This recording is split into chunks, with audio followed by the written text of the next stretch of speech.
오늘 우리에게 주신 하나님의 말씀 창세기 47장 20절로 26절 말씀입니다. 생명의 샘가 5월 26일 월요일 말씀 주께서 우리를 살리셨사오니 함께 읽겠습니다. 그러므로 요셉이 애굽의 모든 토지를 다 사서 바로에게 바치니 애굽의 모든 사람들이 기근에 시달려 각기 토지를 팔았습니다. 땅이 바로의 소유가 되니라. 요셉이 애굽 땅 이 끝에서 저 끝까지의 백성을 성읍들에 옮겼으나 제사장들의 토지는 사지 아니하였으니 제사장들은 바로에게 녹을 받음이라. 바로가 주는 녹을 먹음으로 그들이 토지를 팔지 않음이었더라. 요셉이 백성에게 이르되 오늘 내가 바로를 위하여 너희 몸과 너희 토지를 샀노라. 여기 종자가 있으니 너희는 그 땅의 뿌리라. 추수의 5분의 1을 바로에게 상납하고 5분의 4는 너희가 가져서 토지의 종자로도 삼고 너희의 양식으로도 삼고 너희 가족과 어린아이의 양식으로도 삼으라. 그들이 이르되 주께서 우리를 살리셨사오니 우리가 주께 은혜를 입고 바로의 종이 되겠나이다. 요셉이 애굽 토지법을 세우매 그 5분의 1이 바로에게 상납되나 제사장의 토지는 바로의 소유가 되지 아니하여 오늘날까지 이르니라. 아멘. 어제 본문에 또 이야기의 어떤 연속으로서 이어지는데 요셉은 백성들에게 이 대흉년이 올 때 그냥 나눠주지 않았어요. 그들에게 돈을 받고 곡식을 나누었고 또 가축을 그 다음 해에는 토지를 그리고 그 몸까지도 다 가격을 매겨서 곡식을 나눠주게 되어지죠.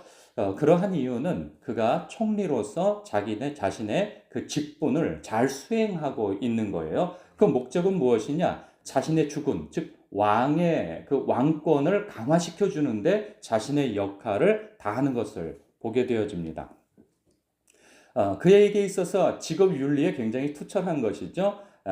그 중간에서 자신의 권력을 세우기 위한 어떤 술책을 부릴 수도 있음에도 불구하고 자신을 세워준 자신의 주군, 즉 애굽의 왕의 통치 강화를 위하여서 굉장히 애쓰는 것을 보게 되어져요.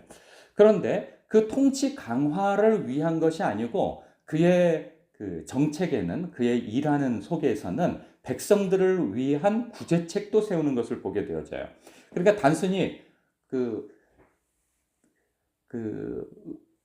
곡식을 나누어 주는 것으로만 끝나지 아니하고 장기적으로 백성들이 살 그것을 마련해 주는 것을 보게 돼요. 뭘 보면 알 수 있냐면 곡식이 있는 성읍으로 백성들을 이주하죠. 멀리 있으면 있을수록 그들이 곡식을 나누어 받게 되어질 기회가 적어지는 거죠. 그래서 성읍 안에 이 곡식이 있는 각 성에 있는 그 외곽에 있는 사람들을 성 안으로 들어오게 하여서 7년의 그 가뭄의 기간 동안에 그들이 살 수 있는 길을 마련해 주는 거죠. 뿐만 아니라 권력자들의 토지를 보존해서 그 백성들의 착취를 방지해 줍니다. 여기서 보면은 제사장이라 하면 그들은 물론 여호와 하나님을 섬기는 제사장은 아니에요. 그 시대에 그 종교 지도자들이라 할 수 있는 거죠. 애굽의 신들의. 그러나 그때에는 신에 대한 제사장뿐만 아니라 권력을 가지고 있는 권력자이기도 합니다. 그런 사람들이 토지가 없고 자신들이 가진 것이 없으면 그 권력을 가지고 무엇을 하겠어요? 백성들을 착취하는 위치에 서게 되어지겠죠. 그러한 것을 방지하기 위해서 그들의 재산은 값을 매겨서 그 곡식을 나눠주지 아니하고 그 자체를 보존해 주게 되어집니다. 뿐만 아니라 그 종자를 나누어 주어서 농사 짓게 해주죠. 백성들에게. 그래서 그 소득의 5분의 1만을 바치게 하고 5분의 4는 사유하게 합니다. 어제 본문과 오늘 본문을 이렇게 얼핏 읽게 되어지면 아니 굶주리는 백성들에게 음식을 그냥 나누어줘야지 하면서 뭔가 그 요셉의 정책에 있어서 너무 왕권을 강화하기 위한 역할만 하는 것이 아닌가 이런 생각을 가질 수 있는데 25절에 보면 정작 백성들의 입장에서 총리의 그 정책이 굉장히 잘 되고 있음을, 자신들을 살리기 위한 정책을 펴고 있음을 그들이 고백해 주고 있죠. 그래서 25절에 그들이 이르되 주께서 우리를 살리셨사오니, 여기서 주는 요셉을 일컬어서 하는 말이에요. 주께서 우리를 살리셨사오니 우리가 주께 은혜를 입고 바로의 종이 되겠나이다 라고 얘기를 하는 거죠. 그러니까 그 백성들은 요셉, 즉 총리의 정책에 굉장히 은혜를 입었다고 여기고 있고, 그래서 기꺼이 왕의 종이 되겠다고까지 말을 하고 있어요. 여기서 우리가 묵상할 것은 참 많습니다. 어제 오후 예배 때에도 나눴다시피 그리스도인의 직업 윤리에 대한 그러한 묵상도 할 수가 있는 것이죠. 그래서 죽게 하듯 그가 왕의 통치를 강화해 주는 것은 그의 위치에서 당연히 할 수 있는 일이나, 백성들을 위한 정책까지도 편 것은 그가 그 위에, 왕 위에 여호와 하나님이 계심을 죽게 하듯 자신의 그 직업 윤리를 갖고 백성들까지도 이롭게 하는 정책을 쓰는 것이죠. 그래서 왕의 통치를 강화해 시켜주는 것뿐만 아니라 백성들의 그런 안위까지도 살피는 그런 정책을 하게 되어집니다. 아무나 할 수 있는 것은 아니죠. 그 요셉이 여호와 하나님을 의식했기 때문에 그렇게 하는 것처럼 우리들도 우리가 있는 직업에서 하나님의 나라의 일부를 맡아 일한다고 생각하며 가장 위에서 지켜보고 계시는 하나님을 의식하여 그냥 뭐 사장님이든 내 위에 뭐 관리자이든 그들의 눈치만 살피는 것이 아니고 죽게 하듯 나의 일을 감당하는 것이죠. 어떤 때에는 나의 관리자가 혹은 나를 고용하는 자가 내 마음을 상하게 할 수도 있고 뭔가 내 마음과 맞지 않을 수가 있어요. 그러함에도 불구하고 그들의 비위나 그들의 마음에 합하는 일을 넘어서서 하나님의 그 마음에 합한 자로서의 일을 감당하는 것이죠. 이게 무슨 말이냐면 이럴 수도 있죠. 그러니까 제가 목회를 하는데 저의 관리자는 누구예요?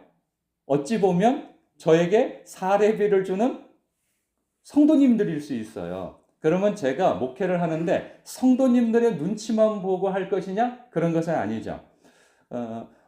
목회를 하다 보면 저를 존중하고 목사로서 존경해주고 잘 따라주고 뭐 이러한 일도 있을 수 있겠으나, 때에 따라서는 저를 굉장히 힘들게도 하고 가슴 아프게도 하고 이럴 수도 있단 말이에요. 저를 대적하는 일들도 일어날 수 있어요. 그러면 목회자가 아유 진짜 뭐 해서 못 해먹겠네 하고 뭐 그만둔다든가 아니면 강대강으로 대적을 한다든가 그럴 수 없는 것이죠.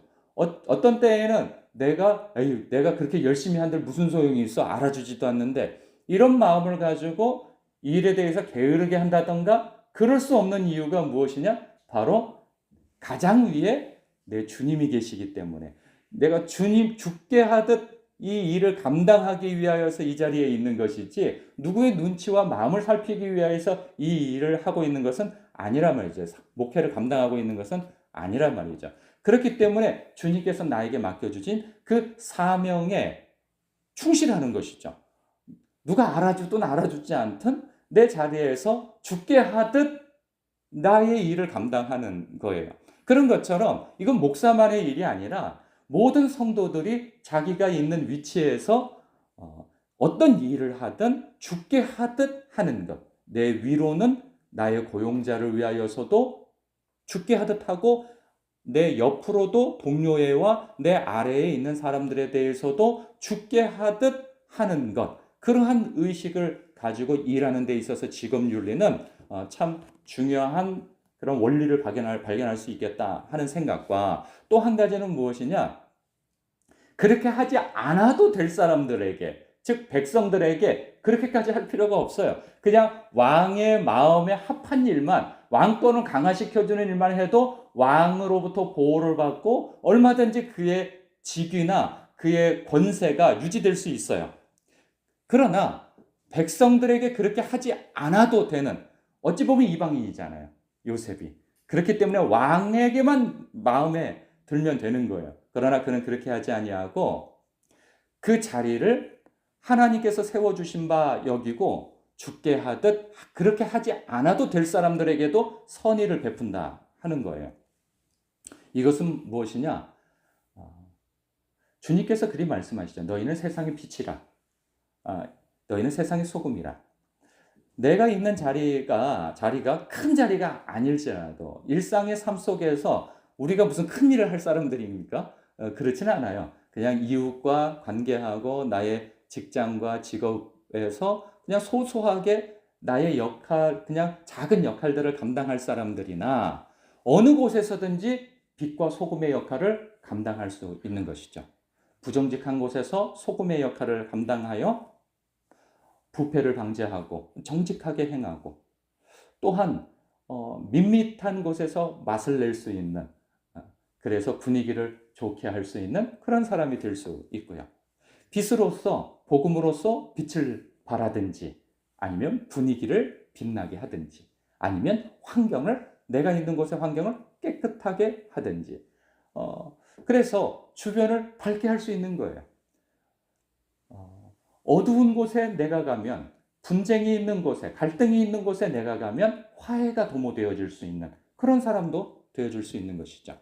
그런 부분에 있어서 주님께서 너희는 세상의 빛이라 너희는 소금이라 말씀하신 대로 죽게 하듯 주님께서 우리에게 빛이라 말씀하시고 소금이라 말씀해 주신 바대로 우리는 우리의 역할을 내가 있는 곳에서 그렇게 감당할 수 있는 것이죠.